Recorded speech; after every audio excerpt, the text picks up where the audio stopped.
17절부터 29절까지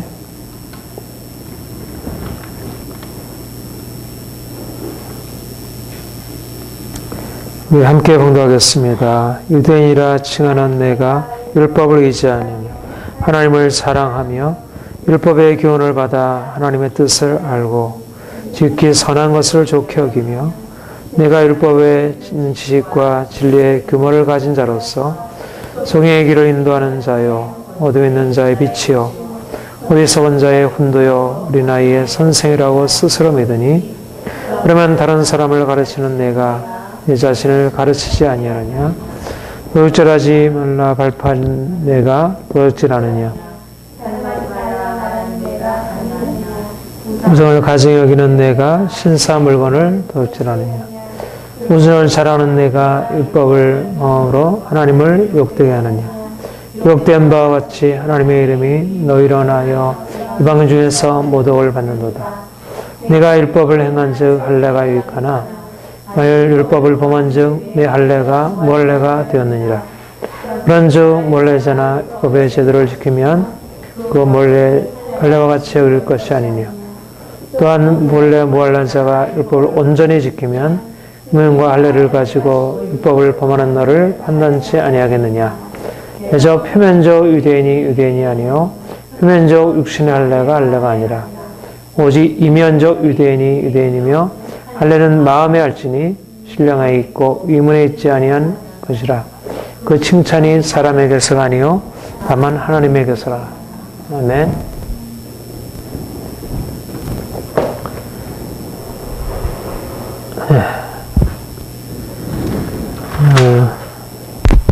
되나요? 마이크 들어요? 마이크 사용해.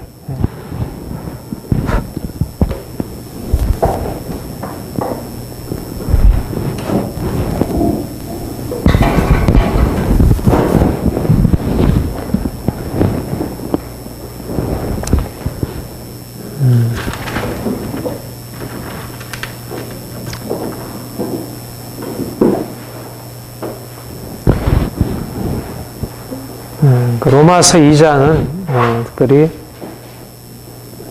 유대인에게 하신 말씀인 것을 보게 됩니다.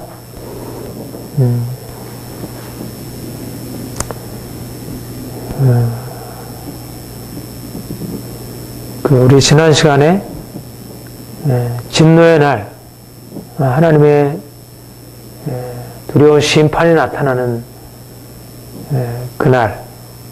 그날을 말씀하면서 하나님이 각 사람의 행한 대로 심판하실 것을 말씀하셨어요. 하나님은 그러니까 이스라엘 백성들을 택하셔서 이스라엘 백성들을 자기 백성으로 삼으셨습니다. 거룩한 나라, 거룩한 하나님의 백성으로 삼으셨습니다. 그들과 언약을 맺으시고 하나님은 그들의 하나님이 되고 이스라엘은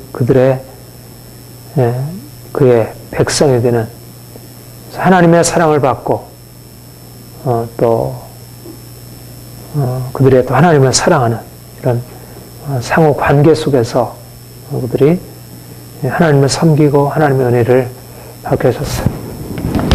그런데 하나님과 이스라엘 이 사이에 언약 관계라 이렇게 얘기를 하는데요. 하나님은 이스라엘의 하나님이 되고 이스라엘이 하나님의 백성이 되는 상호 관계, 계약 관계, 서로 연결되어 있고 하나님은 이스라엘의 하나님이고 이스라엘은 하나님의 백성이고 하는 그런 상호 관계로 하나님이 그러니까 특별한 하나님이 창조하신 많은 나라, 많은 민족, 많은 사람들이 있지만 특별히 하나님과 이스라엘은 특별한 관계로서 하나님이 택하셨어요. 그걸 언약 관계라 그렇게 얘기를 해요. 그런데 하나님이 이 언약 관계를 맺으실 때 그 언약 관계의 그 핵심적인 것이 뭐냐면 율법이라는 거죠. 그래서 율법을 언약이라 이렇게 얘기를 하죠. 새 언약, 옛 언약, 언약이라 하나님과 이스라엘 사이에 언약을 맺으실 때 하나님은 율법을 통하여 언약을 맺으셨어요. 어떻게 언약적인 관계가 되냐면 하나님은 율법을 통해서 그분 자신의 뜻을 알리셨습니다. 하나님이 누구신지 또 하나님이 원하시는 것이 무엇인지 그들이 어떻게 살아야 할지 그리고 이스라엘 백성들은 그러니까 율법의 말씀을 듣고 하나님의 뜻을 분별하고 또 그 율법에 따라 준행하는 하나님은 명하시고 여기에 따라 순종하고 또 하나님은 축복하시고 또 이스라엘 백성들은 그 축복을 믿음으로 받아들이고 그래서 상호 언약적인 관계 그러니까 쌍방 간의 관계 그런데 하나님이 이렇게 이스라엘 백성들에게 명령하시고 거기에 대해 순종하시고 또 축복하시고 믿음으로 그 축복을 받아들이는 데 있어서 그 핵심을 이루는 것이 율법이었습니다. 율법 안에 하나님은 이스라엘 백성들이 거기에 따라서 살아야 할 길, 규범, 그런 규율을 제시해 주셨고 또 이스라엘 백성들은 그런 하나님의 명령을 듣고 거기에 따라서 순종하는 길을 선택하고 그것이 이스라엘 백성들을 하나님이 축복하시고 또 계속해서 그 사랑을 계속하실 수 있는 그런 것이 되었습니다. 그러니까 이스라엘 백성들에게 율법이라고 하는 것은 사실상 하나님과 언약 관계를 이루어가는 핵심적인 하나의 끈이었어요. 그러니까 율법은 그런 의미에서 이것은 사실 어떤 하나의 비인격적인 법이 아니고 그거는 그 율법을 통해서 하나님 그분을 만나게 하는 것이고요. 또 율법을 통해서 하나님 자신이 사람들에게 찾아오시는 그런 것이었습니다.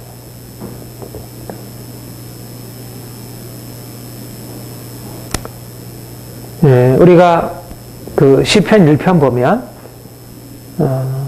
복 있는 사람은 여호와 율법을 주야로 묵상하고 그 뭐라 그랬죠? 즐거워하는 자라 그랬어요. 그러니까 율법을 주야로 묵상하고 즐거워하고 율법을 따라 행하는 사람이에요. 그렇죠? 죄악의 길에 서지 아니하고 악인과 함께 걷지 아니하고 그 율법을 즐거워하고 율법 안에서 살아갈 때 하나님은 또 어떻게 갚으십니까? 그들을 복을 주셔서 시냇가에 심은 나무가 시절조차 과실을 맺고 그 잎사귀에 마르지 아니하고 늘 풍성한 것처럼 그렇게 행하시죠. 그러니까 율법이라고 하는 것은 본래적으로 하나님이 그 자기 백성들을 축복하시기 위한 이거는 길, 우리가 살아갈 길, 이것대로 살아가면 축복에 이르는 길이었어요. 그러니까 율법을 안다는 것은 우리가 어떻게 살아야 인생이 바르게 살아갈 수 있는 일을 알게 된다는 것이고 그래서 그 율법을 알므로 인해 인생은 바른 길로 행하게 되고 그래서 이제 하나님의 축복을 받게 되는 거죠. 그 율법을 아는 것, 율법을 깨닫는 것은 너무 귀한 일입니다.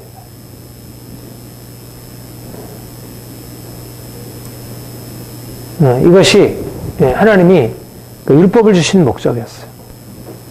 그런데 율법은 이렇게 우리에게 길을 제시해 주므로 사람들이 그 길에 서서 그걸 통해서 하나님의 축복을 받게 하는 것인데 또 율법 안에는 이제 가장 중요한 이 두 가지가 있어요. 율법 안에는. 하나는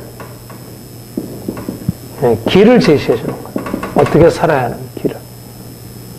그리고 율법은 또 다른 하나는 율법은 심판하는 기능을 가지고 있습니다. 너희는 살인하지 말라. 간음하지 말라.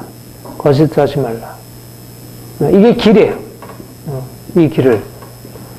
그런데 단지 이 길만 제시해 주는 것이 아니라 율법은 이 길에 따라서 살게 되면 우리가 지난주에 본 것처럼 행한 대로 갚는 것입니다.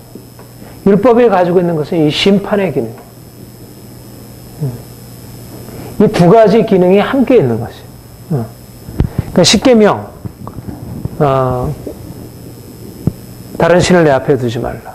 우상을 만들지 말고 섬기지 말라. 하나님의 이름 망령되게 일컫지 말라. 안식일을 기억하여 거룩하게 지라. 부모를 공경하라. 길을 제시해주고 그리고 그 길을 따라 행하게 되면 복이고 길을 따라 행하지 않게 되면 저주가 오는 그런 심판의 기능을 해요. 그러니까 율법이라고 하는 것이 한편으로 우리에게 길을 제시해 준다는 면에서는 이게 어떤 우리에게 유익이 되고 좋은 것이지만 그런데 이 길을 따라 행하지 않게 되면 율법은 무엇을 의미하게 되면 우리를 두렵게 심판하는 심판의 기능으로 우리에게 작용하는 거예요. 여러분 율법을 즐거워해야 할 이유가 길을 제시해 주는 것 때문에 즐거워해요. 그런데 사람들이 율법을 그대로 따라 행할 수가 없는 거예요. 죄 가운데 서게 되고 하나님을 거스려 우상 숭배에 빠지게 되고 그리고 서로 또 싸우게 되고 이러면서 율법이 제시해 주는 그 길이 우리의 삶에서 그대로 나타나지 않게 돼요.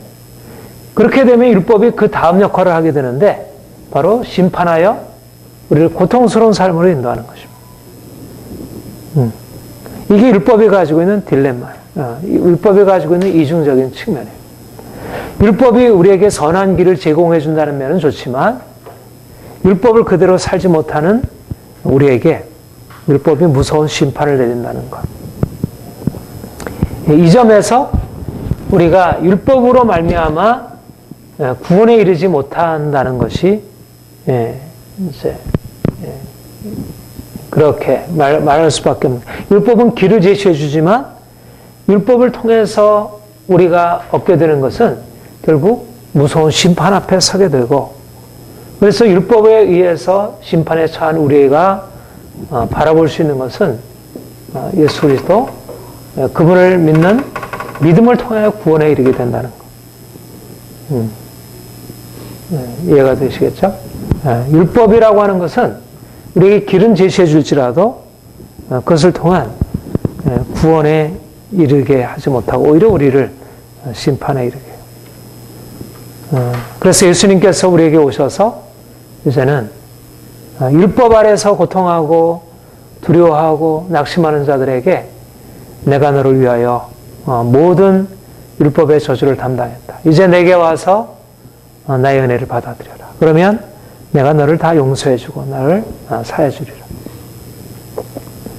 그것이 우리에게 주는 자유함이고 우리가 율법의 정죄와 저주에서 벗어나게 되었다는 것입니다. 그렇다면 우리에게 있어서 율법이라고 하는 것이 어떤 의미를 가지고 있어요? 여러분 믿는 사람들에게 그 율법이 어떤 의미를 가지고 있습니까? 우리가 믿음으로 말미암아 의롭다함을 받은 자들이에요. 우리가 율법으로는 의롭다함을 받을 수 없는 자들이에요. 그런데 예수님께서 우리를 대신 하여 십자가 지심으로 율법의 심판으로부터 우리를 자유케 하셨어요. 그러면 우리 믿는 자들에게 율법은 도대체 무슨 의미를 가지고 있겠습니까?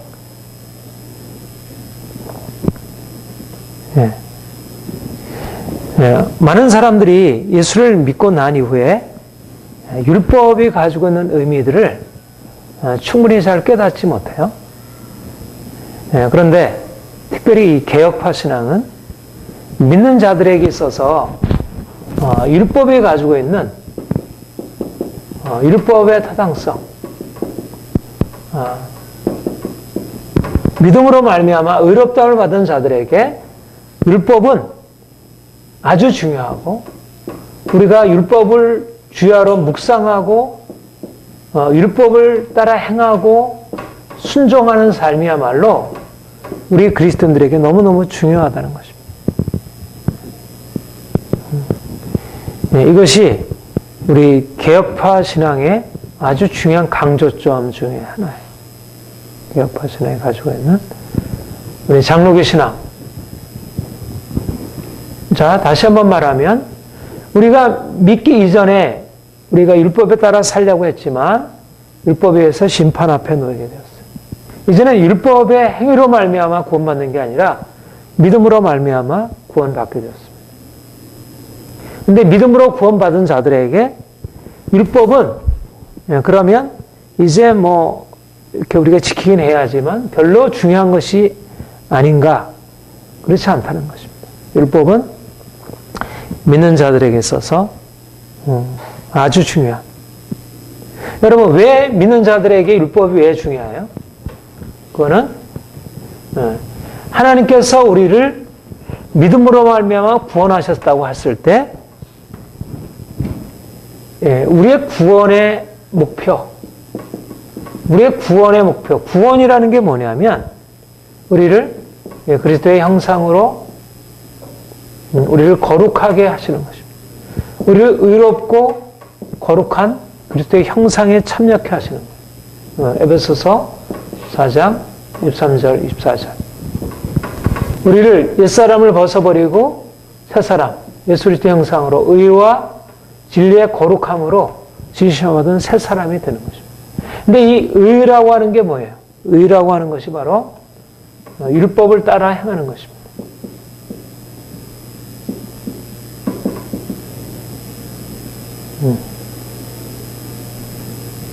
거룩이라고 하는 것은 하나님을 만나고 하나님의 거룩함이 우리의 삶에 주어져요. 그러니까 우리가 그리스도의 형상을 본받아 변화되는 것, 이것이 구원의 목표라고 한다면 그 목표는 바로 율법을 따라 행하는 삶이라 이렇게 할 수 있어요. 그러면 율법을 따라 행하는 삶이라는 것이 율법 없이 어떻게 가능하겠어요? 율법 없이. 네. 우리가 이제 그리스도로 말미암아 구원받았을 때 하나님이 우리에게 원하시는 것은 의롭고 성결한 삶인데, 성결한 삶이 우리에게 주어지는 것은 물론 성령의 감동이고 예수 그리스도의 보혈의 능력이지만 그것과 함께 우리 율법이 우리에게 계속 여전히 타당하고 중요하다는 거예요. 그럼 율법이 하는 역할이 뭔가 그랬어요? 아까 얘기한 대로 길을 제시해 주는 거죠. 우리가 어떻게 살아야 할 길을 제시해 주는 거예요. 살인하지 말라, 간음하지 말라, 도적질하지 말라, 미워하지 말라, 욕심 부리지 말라, 거짓하지 말라. 이 길을 제시해 주는 것이 율법이에요. 그러니까 이 길이 우리에게 제시되어 있으므로 우리는 물론 성령께서 우리가 이런 길들을 객관적으로 보지 않아도 성령께서 우리에게 비춰주시지만, 그러나 성령께서 비춰주시는 것은 뭘 비춰주는 거냐면 바로 율법에 제시된 그 길들을 우리에게 계시해 주는 것입니다. 그러니까 성령의 감동으로 우리가 거룩한 삶을 살아간다고 할 때 그 거룩한 삶이 어떤 삶이냐면 바로 율법 안에서 말씀하는 것들을 우리로 깨닫게 하시고 거기에 순종하게 하시고, 만약 순종하지 못했을 때는 회개하시게 하시고. 네? 여러분, 길을 제시해 주는 거예요. 그리고 순종하게 하는 거예요. 그 다음에 회개하게 하는 거죠. 이런 삶을 통해서 율법의 말씀을 듣고 믿고 듣고 순종하여 또 잘못했을 때 회개하고, 이런 삶을 통해서 우리의 삶이 거룩하게 변화되는 것입니다. 그러니까 믿는 사람들에게 있어서 율법이라고 하는 것은 무용한 게 아니고, 믿는 사람들에게서 이 율법은 지속해서 우리의 삶을 더욱더 주님의 거룩함으로 이끌어주는 역할을 해요. 이게 개혁파 신앙, 우리 장로교 신앙이 가지고 있는 주된 강조점입니다. 그래서 장로교 신앙은 율법을 아주 많이 강조합니다. 율법을 아주 많이 강조합니다.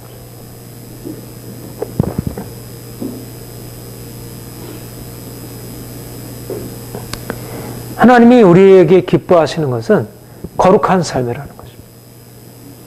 율법을 지켜 행하는 의로운 삶이라는 것입니다. 우리의 삶에 거룩함이 없고 의로움이 없다면 그것은 하나님이 기뻐하지 않고 그것은 하나님이 심판하신다는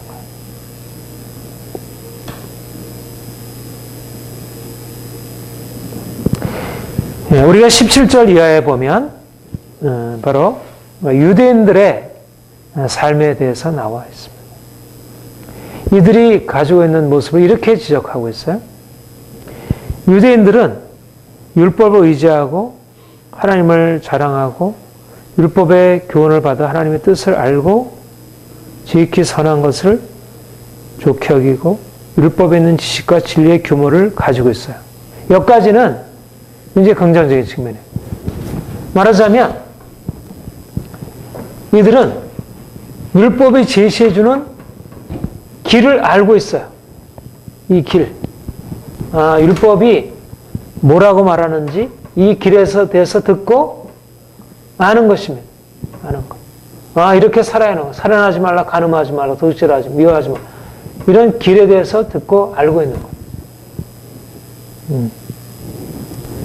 그리고 또 거기서 더 나아가서 어떻게 여기냐면 소경의 길을 인도하고 어둠에 있는 자의 빛이고 어리석은 자의 훈도이고 어린아이들의 선생이고. 그러니까 듣고 알 뿐만 아니라 다른 사람들을 가르치기까지 해요. 율법을 듣고 알고 가르쳐요. 이렇게 살아야 된다. 이렇게 살면 안 된다라고 가르쳐요. 근데 그 다음에 어떻게 한다 그랬어요? 그러면 다른 사람을 가르치는 내가 자신은 가르치지 아니하느냐. 그 다음에 이들의 삶이 나오죠. 도둑질하지 말라 반포하는 내가 도둑질하느냐. 간음하지 말라는 내가 간음하느냐. 우상을 가지고 있는 내가 신사물로 도적질하느냐. 율법을 잘하는 내가 율법을 범함으로 하나님을 욕되게 하느냐. 그러니까 이들의 문제는 뭐예요? 이들이 율법을 알고 있고 또 다른 사람을 가르치기까지 하지만 그들에게 순종이 없고 회개가 없는 것입니다. 말하자면 삶이 없는 거예요. 알면 있는데 삶이 없는 것입니다. 삶은 거꾸로 되어 있는 거예요. 아는 것과 거꾸로. 다른 사람은 가르치긴 하지만 자기 자신은 거기에 따라 살아가지 않는 것입니다. 예수님이 바리새인들에 대해서 얘기할 때 그렇게 말씀했죠. 바리새인의 위선에 대해서도 얘기했지만 다른 사람에게 짐은 지우지만 본인은 그 말씀대로 행하지 않는 것입니다.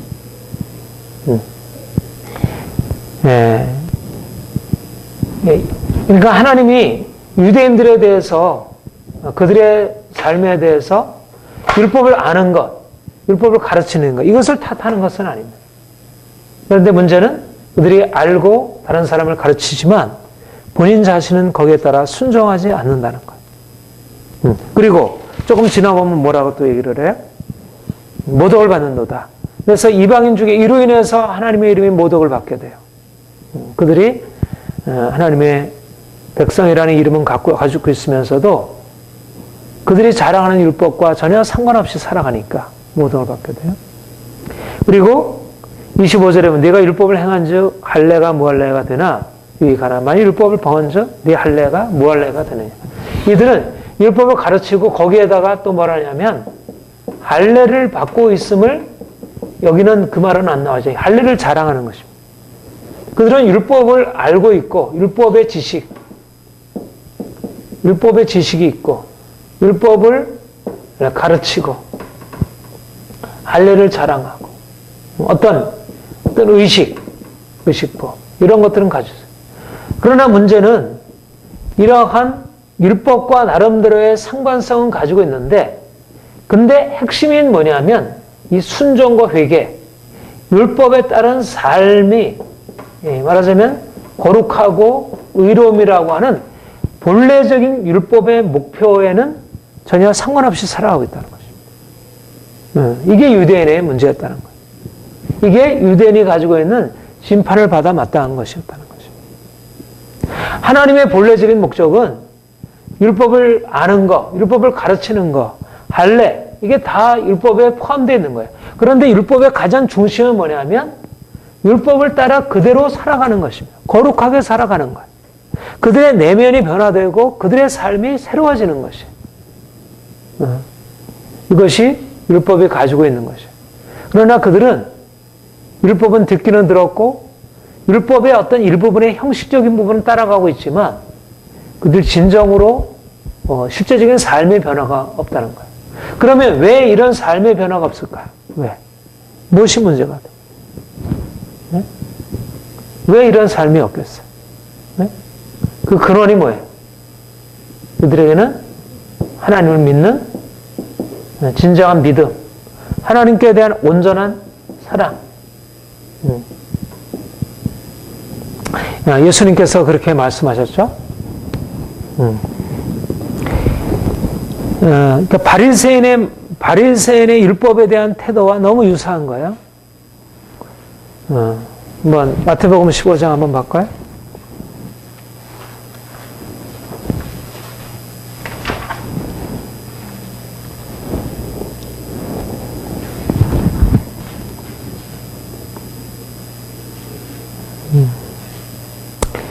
마태복음 15장의 이하에 보면 이들이 예수께 와서 제자들에 대하여 예수님께 이런 어떤 시비를 걸었어요. 당신의 제자들이 어찌하여 장로들의 유전을 범하나이까? 떡을 먹을 때 손을 씻지 아니하나이다. 너희는 어찌하여 너희 유전으로 하나님의 계명을 범하느냐? 하나님이 이르셨을 때 네 부모를 공경하라 하시고 또 아비나 어미를 해방하는 자는 반드시 죽으리라 하였거늘 너희는 가로되 누구든지 아비에게나 어미에게 말하기를 내가 드려 유익하게 할 것이 하나님께 드림했다고 하면 그 부모를 공경했다 할 것이 없다 하여 너희 주으로 하나님의 말씀을 폐하는도다. 그들은 장로들의 유전을 너무 세밀하게 지켰어요. 그러나 그들은 장로들의 유전을 지키면서 정작 하나님이 네 부모를 공경하라고 하신 하나님의 계명은 피하는 것이었어.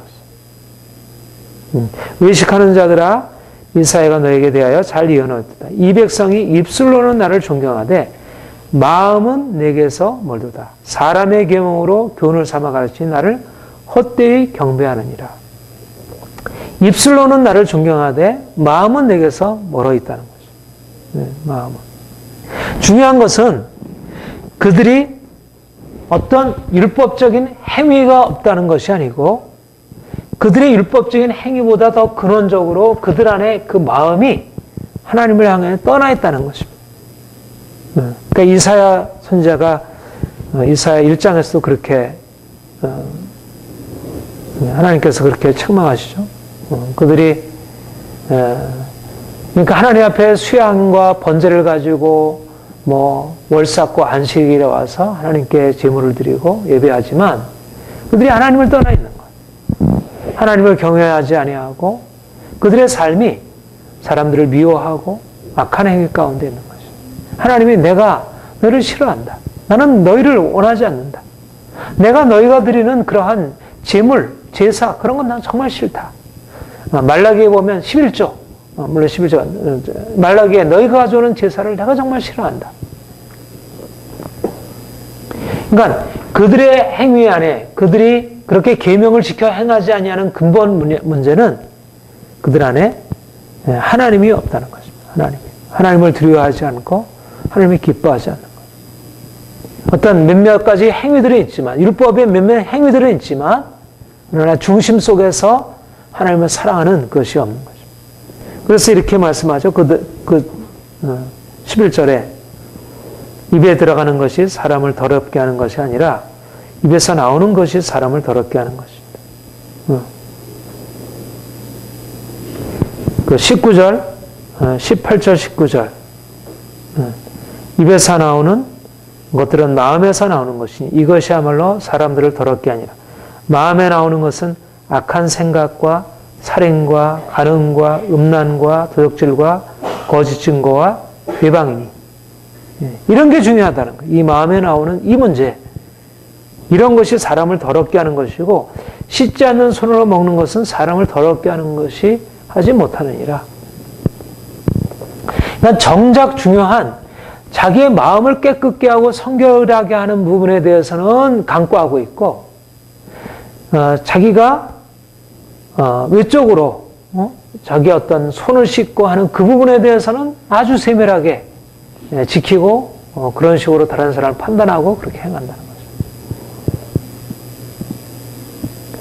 네. 이게 근본 문제입니다. 이게 근본 문제. 그러니까 예수님 당시에도 바리새인들의 삶이 율법을 지식을 알고 있고 그것을 가르치고 할례와 같은 의식을 자랑하고 어떤 안식일이라든지 손 씻는 일이라든지 이런 것들을 자랑하고 그것을 가지고 내세웠다면 정말 그들 안에 있는 그 마음의 문제, 마음이 깨끗게 되고 성결케 되고 겸손케 되고 하는 이 부분에 있어서는 전혀 변화가 없었다는 거죠. 근본은 뭐냐면 이 마음이 어떻게 변하냐. 근데 이 마음이 어떻게 변화될 수 있냐. 이 악한 생각들, 마음에 나오는 악한 생각과 살인과 간음과 음란과 도둑질과 거짓. 이 악한 것들이 어떻게 해결되느냐. 이 죄의 문제. 이게 근본적인 죄의 문제죠. 근데 이 죄의 문제를 다룰 수 있는 가장 근본이 이게 믿음이라는 믿음. 그러니까 율법의 행위가 아니라 믿음이다.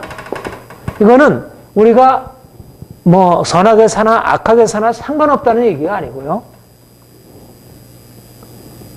이 믿음이라고 하는 것, 우리가 가지고 있는 이 선행, 그 여러 가지 의식, 이것으로서 우리가 변화를 가져오지 못한다. 율법의 행위를 위한 노력.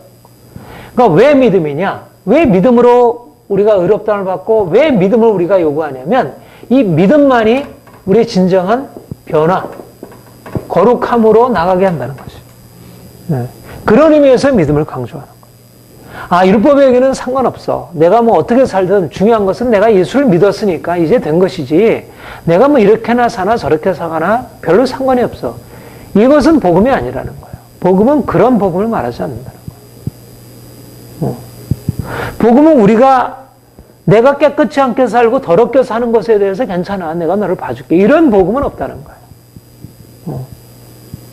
복음은 우리에게 말하기를 너희의 마음을 바꿔야 된다. 너희의 마음이 변화되어야 한다. 그렇지 않으면 심판이 임할 것이다. 죄의 값은 사망이다. 이게 복음이고 그런데 어떻게 이 변화가 가능하냐?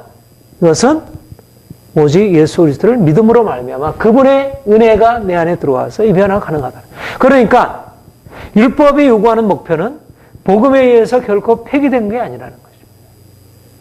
율법이 원래 선지자들이 가르쳤고 모세가 가르쳤고 선지자들이 가르쳤고 예수님이 가르쳤던 그 율법은 이제 믿음으로 의롭다함을 받은 자들에게 여전히 계속되는 것이죠. 그런데 율법 아래에 있던 사람들은 그 목표를 가지고 있다 할지라도 그 목표를 이룰 수가 없었던 것이죠. 그들의 마음 안에 있는 이 더러운 죄악과 그 죄의 세력을 어떻게 변화시킬 수 있겠어요? 불가능한 일이죠. 그런데 감사한 것은 어린 양 예수 그리스도의 보혈로 우리가 죄 씻음 받고 우리 안에 있는 모든 더러운 것 다 깨끗하게 되고 우리 안에 있는 미움과 분노와 살인과 교만과 욕심과 이런 것들이 깨어지면서 우리의 마음이 성결케 되고 그래서 이제는 율법이 우리의 삶을 그냥 심판하고 누르는 것이 아니라 우리의 삶 가운데 놀라운 변화를 가질 수 있는 정말 표준의 역할을 하는 거예요. 전에는 내가 그 표준을 바라보게 되면 눌림으로 다가와요. 이건 너무 높은 것이고 우리가 도달할 수 없는 목표니까. 그런데 주님께서 이제 우리에게 오셔서 우리를 순종의 삶으로 우리를 변화의 삶으로 나가게 하시는 거예요. 그러니까 주님은 외적인 의식적인 행위들에 대해서는 그게 덜 중요하다. 그렇게 말씀하시지만 우리의 내면의 변화, 우리의 마음의 변화에 대해서는 이건 덜 중요하다 이렇게 말씀하지 않으십니다. 그거는 덜 중요하다. 그거는 해도 되고 안 해도 되고 그렇게 물론 그보다 먼저는 믿음이지만 그러나 믿음으로 말미암는 이런 마음의 변화가 핵심적으로 중요하다는 거예요. 그러니까 인생에 있어서 내가 외적인 것은 내가 가난하고 내가 가난한 거, 내가 부자가 되는 거, 또 내가 높은 자리를 차지하는 거, 내가 건강하게 되는 거, 이런 건 부차적인 거예요. 그러나 내 마음이 깨끗하게 되는 거, 내가 성결하게 되는 거, 내 마음이 변화되는 이런 거는 아무렇도 않은 게 아닌 거예요. 이건 굉장히 중요한 거예요. 그리스도인에서 가장 핵심적으로 붙들어 씨름해야 할 것은 내 마음의 성결이고 내가 율법에 따라 사는 거예요. 그러니까 내가 예수를 믿고 나서 목표로 잡아야 할 것은 내가 말씀에 따라 살기를 원한다. 내가 순종하는 삶을 살겠다. 하나님 내가 순종하는 삶 살기 원합니다. 내가 순종하기를 원합니다. 이런 삶으로 돌이키는 거지. 예수 믿고 나서 순종에 상관없다. 율법으로 의롭다를 받는 게 아니니까 그거는 상급의 문제지. 그거는 중요하지 않아. 이건 잘못된 판단이라는 거죠. 잘못된 교리라는 거죠.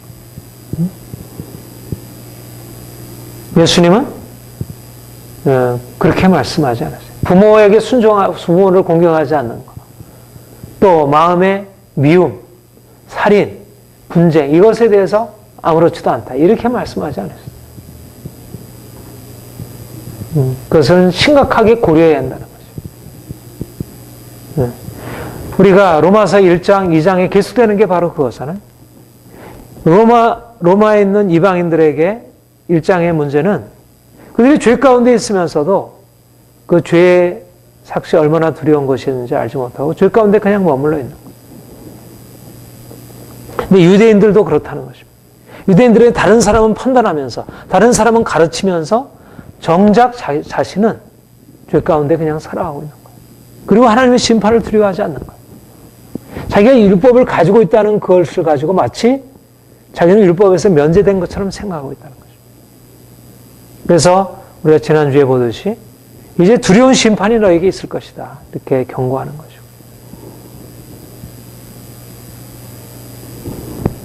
자, 마태복음 23장 한번 봅시다.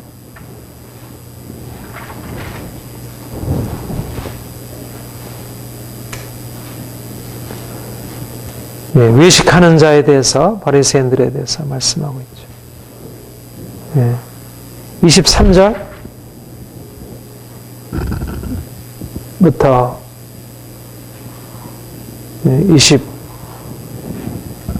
28절까지 한번 같이 볼까요? 시작. 화했을 진저 외식하는 서기관들과 바리새인 악화와 회양과 근처의 11조를 누리되 율법에 더 중한 바 의와 인과 신은 버려도다. 그러나 이것도 행하고 저것도 버리지 말아야 할지. 수경에 있는 자의 하루살이는 걸러내고 약태는 삼키는 것. 화했을 진저 외식하는 서기관들과 바리새인들이여 장과 대접의 것은 깨끗이 하되 그 안에는 탐욕과 방탕으로 가득하다. 수경된 바리새인들아 화했을 진저 외식하는 서기관들과 바리새인들이 회칠한 무덤 같으니 겉으로는 아름답게 보이나 그 안에는 죽은 사람의 뼈와 모든 더러운 것이 가득하다. 이같이 너희도 겉으로는 사람에게 옳게 보이되 안으로는 외식하고 고요.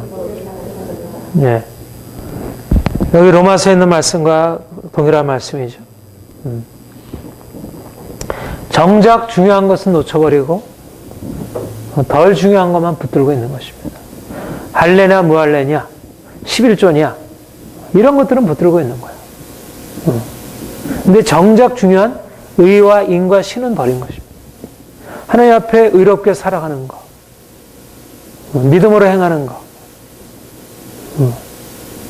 사랑으로 대하는 것 이런 거는 잃어버렸고 속은 온갖 탐욕과 방탕으로 가득하고 회칠한 무덤 같고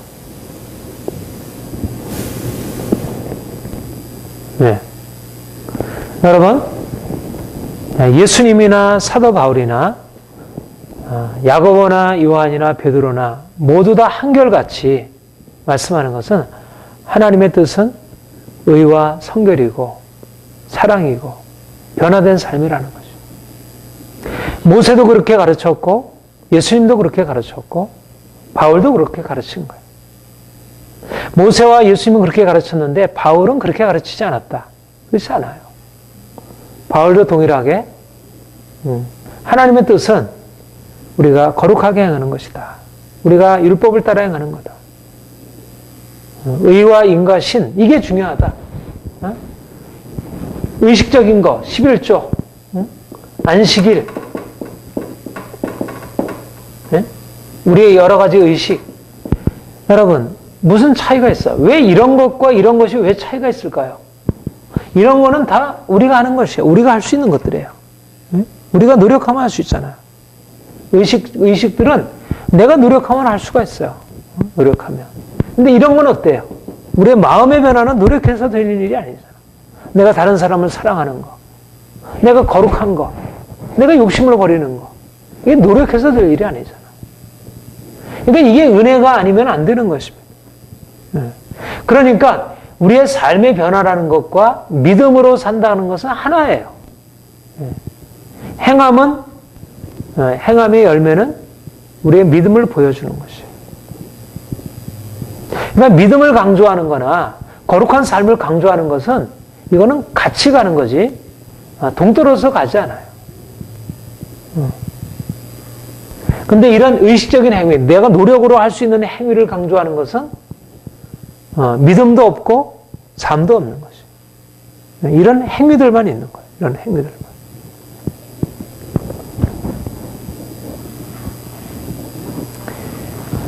예.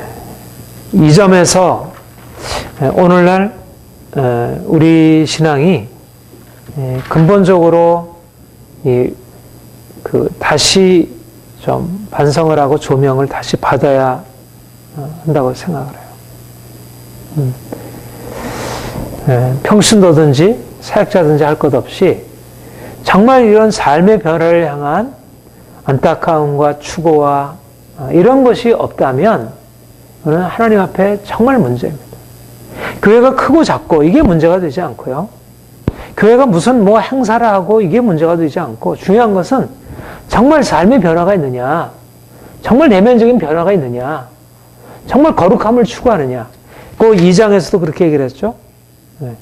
참고 선을 행하여 7절에 앞절에 참고 선을 행하여 영광과 종교와 썩지 아니함을 구하는 자에게는 영생으로 하시고 참고 선을 행하여 또 10절에도 선을 행하는 각 사람에게는 영광과 존귀와 평강이 있으리니 하나님은 우리를 행한 대로 심판하신다는 것입니다. 우리가 선한 행위 없이 우리가 거룩한 삶 없이 그분으로부터 축복을 받지 못한다는 거예요. 우리의 마음의 변화 없이는 여기서 말하는 행위라고 하는 것은 이런 율법의 행위가 아니고 내가 하는 행위가 아니고 내가 주체가 돼서 하는 행위가 아니고 정말 믿음으로 알면 하나님의 은혜로 우리에게 부어주시는 그 성령의 능력으로 우리가 나타나는 행위들이에요. 이게 같은 행위가 아니에요. 같은 행위가. 그러니까 어떻게 생각하면 사도 바울은 어떤 때는 율법에 대해서 율법의 행위로 우리가 의롭다는 걸 얻지 못한다고 해놓고 여기 보면 네가 율법을 범한 즉 네 할례가 몰라 되고 율법을 지키면 온전해진다 이렇게 얘기하는 게 이렇게 상당히 모순처럼 여겨질 수 있어요. 그러나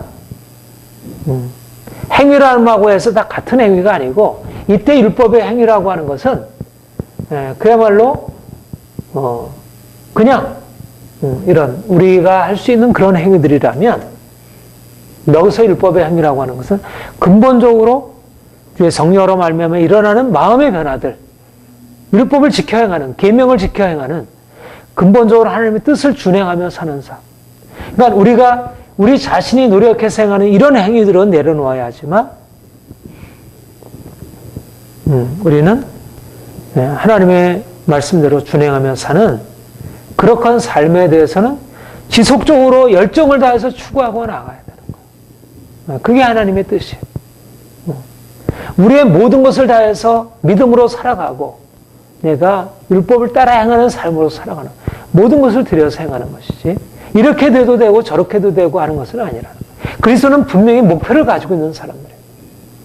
모든 것이 믿음으로 말미암아 다 허용되는 삶이 아니라 이제는 우리는 새로운 목표, 주님께서 우리에게 주신 이 거룩함을 향한 목표, 그 형상을 따라 사는 목표, 율법을 이루려고 하는 삶의 목표, 좀 더 사랑하려고 하는 삶의 목표를 가지고 나가는 사람들. 그러니까 우리는 분명한 목적을 가지고 나가는 자들이지.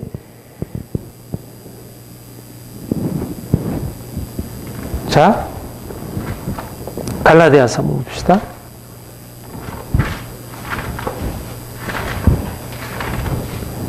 갈라디아 5장 봅시다.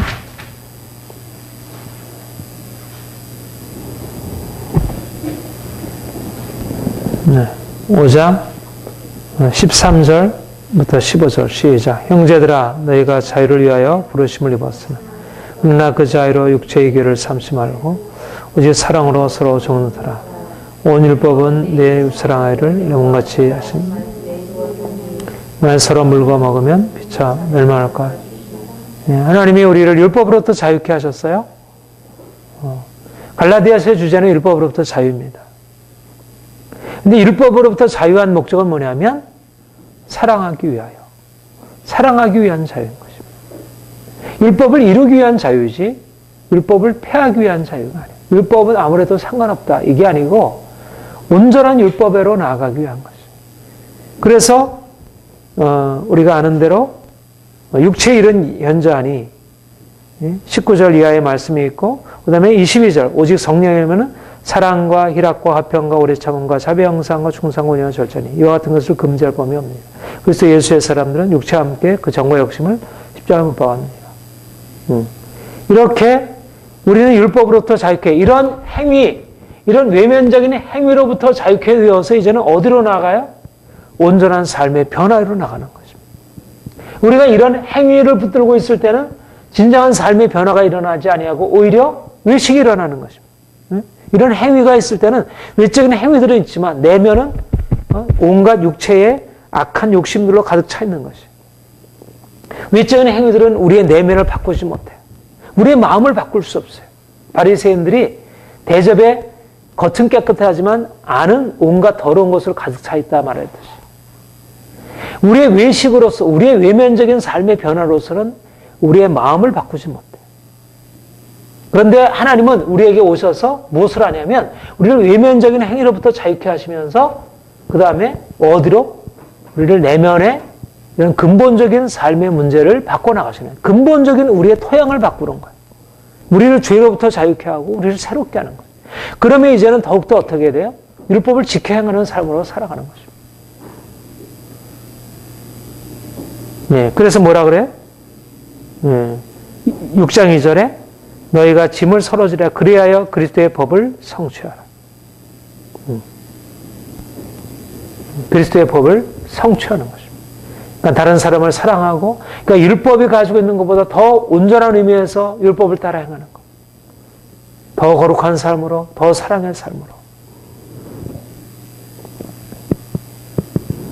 예. 바로 이 로마서 2장에서 말씀하는 것이 바로 이런 배경을 가지고 얘기를 하는 것입니다.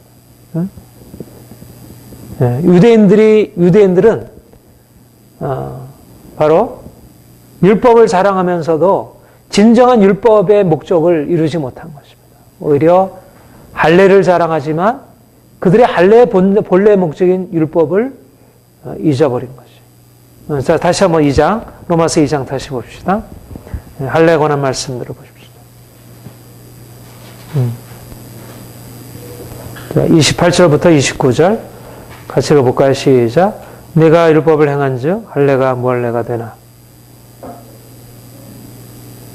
25절부터 다시 시작.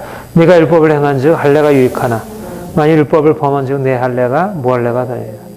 그런즉 원래자가 율법을 제대로 지키면 그 율법을 열 것이 아니냐.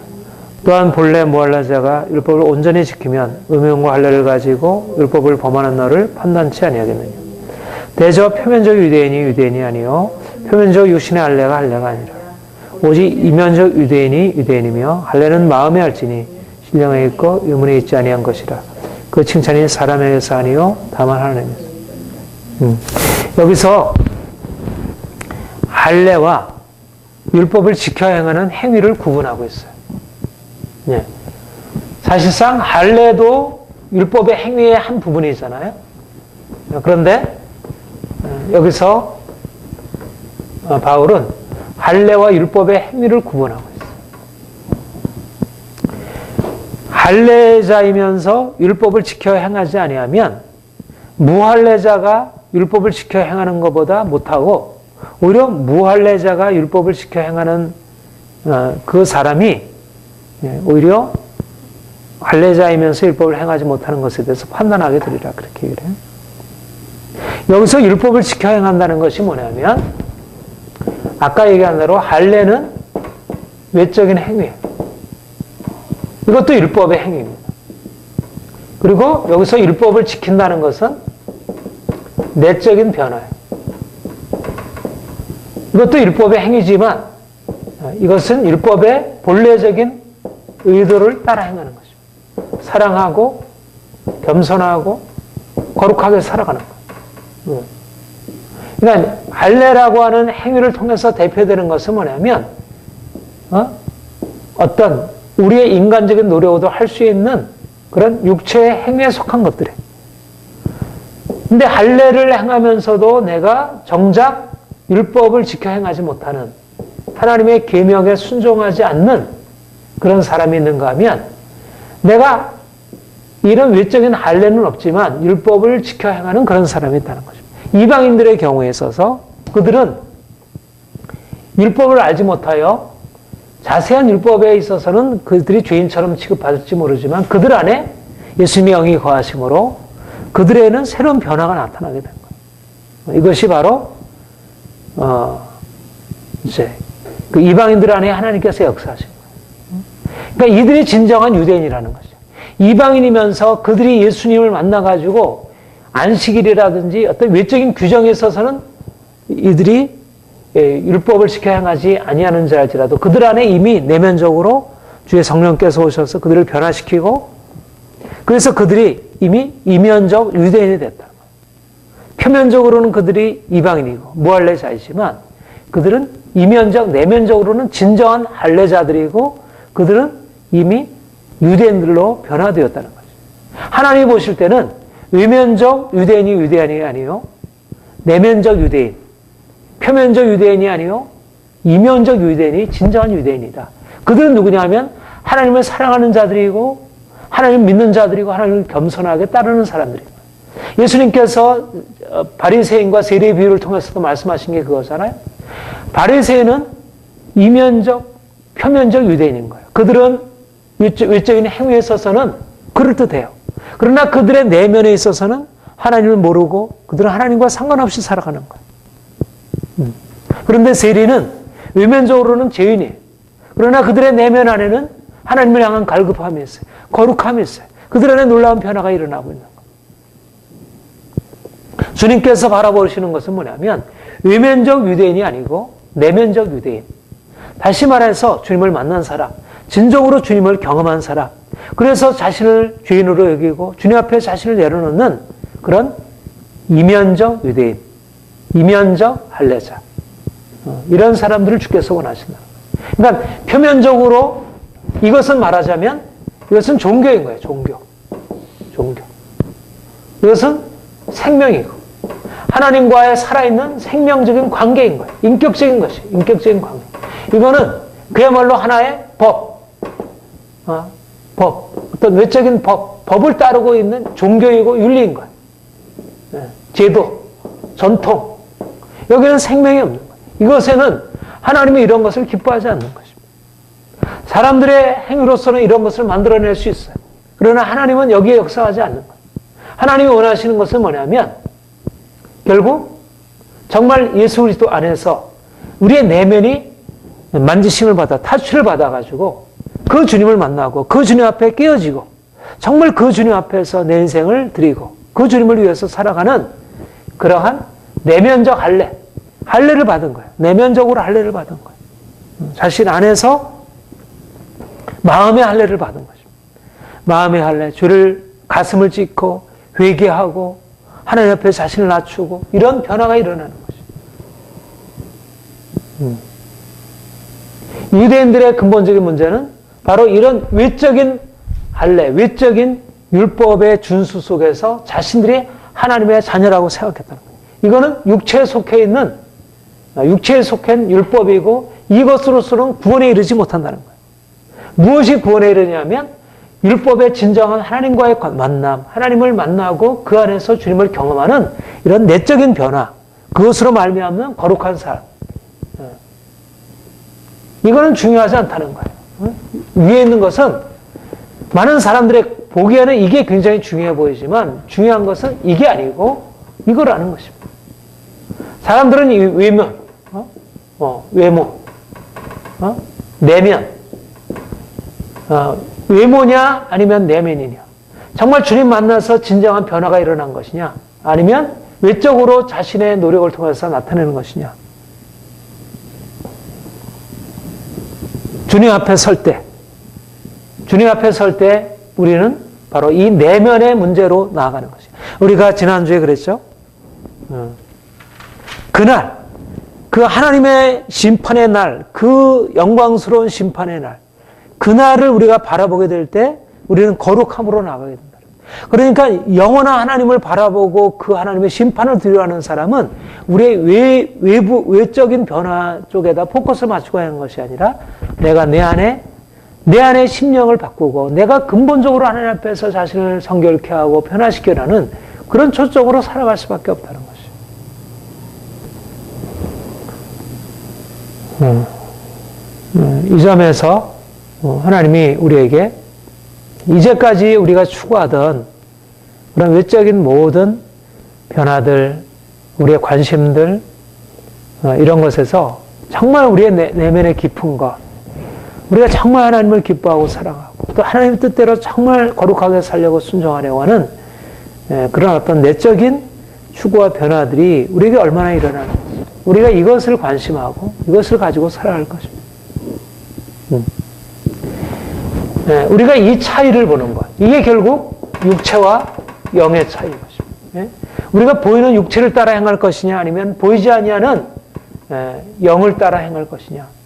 외적인 것을 육체를 가져야 하는 사람 반드시 여기에는 죄의 문제, 악, 이런 악한 영들 이런 것들이 묶을 수밖에 없어요. 그런데 우리가 성령으로 말미암아 우리 안에 계신 성령으로 말미암아 우리의 내면이 변화되게 되면 여기서 아름다운 향기, 아름다운 빛이 나타나게 되는 거죠.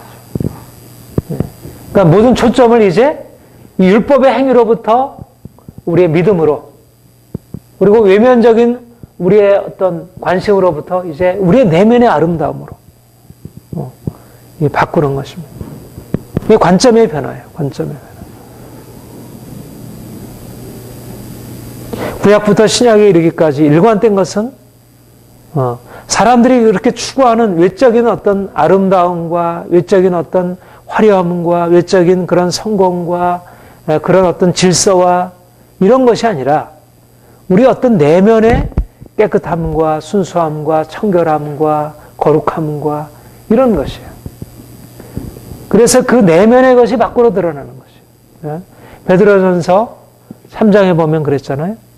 아내들아, 너희의 단장은 화려한 옷이나 금이나 화려한 장식으로 화려한 옷으로 하지 말고 5년 10년에 썩지 아니할 것으로 그렇게 단장하라. 그러니까 하나님이 우리 안에 우리의 내적인 변화를 이루시고 그 변화를 통해서 많은 사람들에게 아름다움을 드러내게 하시고 원하시죠. 그러니까 우리가 정말 근심해야 할 것은 우리 외적인 우리의 삶의 문제들이 아니고 우리가 정말 내면적으로 여기서 그렇게 얘기를 하잖아요. 29절에 이민족 유대인이 유대인이며 할례는 마음에 할지니 신령에 있고 의문에 있지 않은 것이라.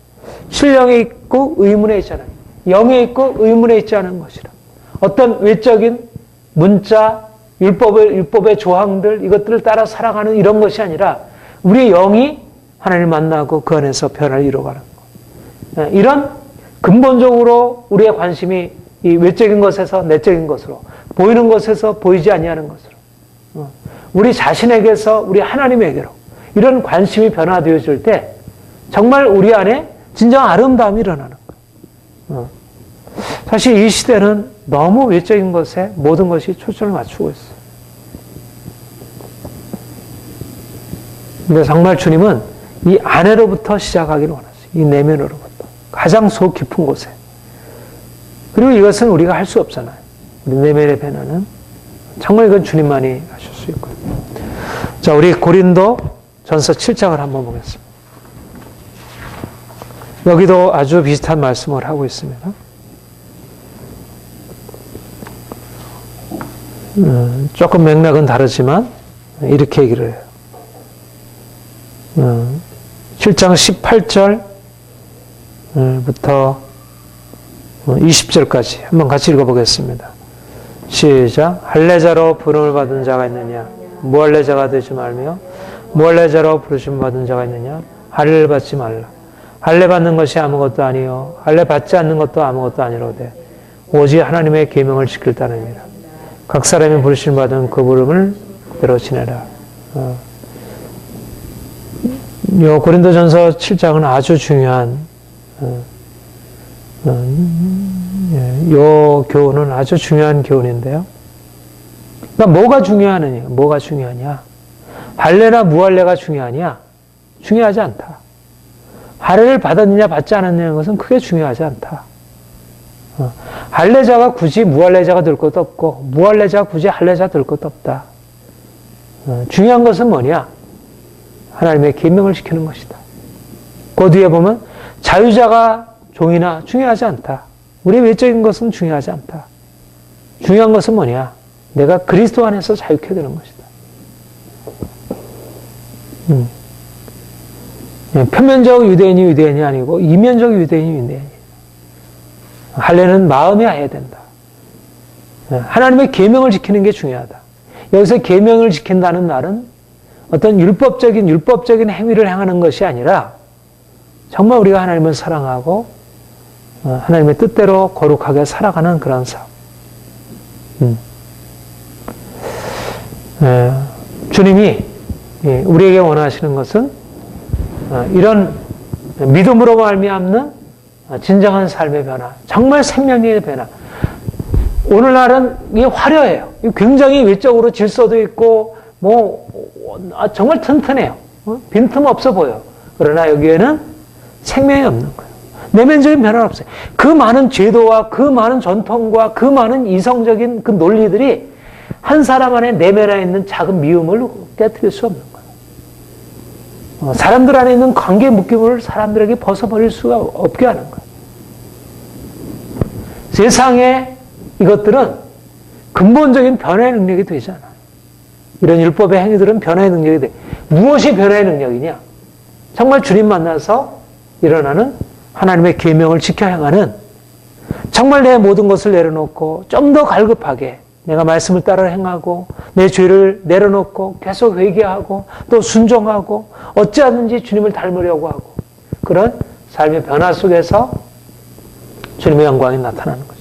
하나님은 우리에게 이것을 드러내기를 원하죠. 바로 이러한 삶이 세상 사람들에 대한 판단이 되는 것이에요. 외적인 것을 가지고 유대인들처럼, 그런 바리새인들처럼 뭔가 외적인 것을 가지고 살아가는 것과 비교해서 정말 예수님의 생명으로 살아가기 때문에 뭔가 근본적으로 내면이 변화되는 사람들, 그 변화로 인해서 나타내는 사람들, 우리가 이 세상 사람 많은 사람들과 함께 더불어 살아가고 있지만 정말 주님의 생명으로 인해서 이면적 할례를 경험한 사람들, 의문의 할례가 아니고 영의 할례를 경험한 사람들, 하나님의 성령으로 말미암아 진정한 변화가 일어난 사람들, 이런 사람들이 결국 이 시대의 빛이고요, 이 세대를 새롭게 만들 수 있는 것입니다. 로마서 2장까지는 사실 본격적인 바울의 그런 복음의 내용이 진술되어 있지 않아요. 그러나 2장에 이미 복음의 핵심적인 내용이 진술이 되어 있습니다. 전제되어 있는 거예요, 여기 안에. 단지 유대인들에 대한 판단만이 아니고 1장도 그렇고 2장도 그렇고 단지 주님을 만나기 이전에 사람들이 가지고 있는 율법주의라든지 외식이라든지 그들이 죄 가운데 살아가는 그 모습만이 아니고 그것을 드러내주는 참된 빛, 예수를 만난 그 진정한 삶이 무엇인가 하는 것을 이미 전제하고 있는 것이죠. 그러니까 비교가 되는 거예요. 진정한 빛과 가짜 빛이 비교가 되는 거예요. 유대인들이 보여주는 그러한 외식적인 행위들과 진정한 내면의 주님을 만난 사람들이 그 행위가 분명히 다르다는 것을 보여주는 것입니다. 하나님은 우리로 하여금 이제 이 내면, 그러니까 주님 안에서 진정으로 율법을 사랑하고 율법을 지켜 행하고, 그래서 주님이 우리를 정말 기뻐하시고 또 모든 좋은 것으로 축복할 수 있는 그런 삶에 나아가기를 원합니다. 충성하겠습니다.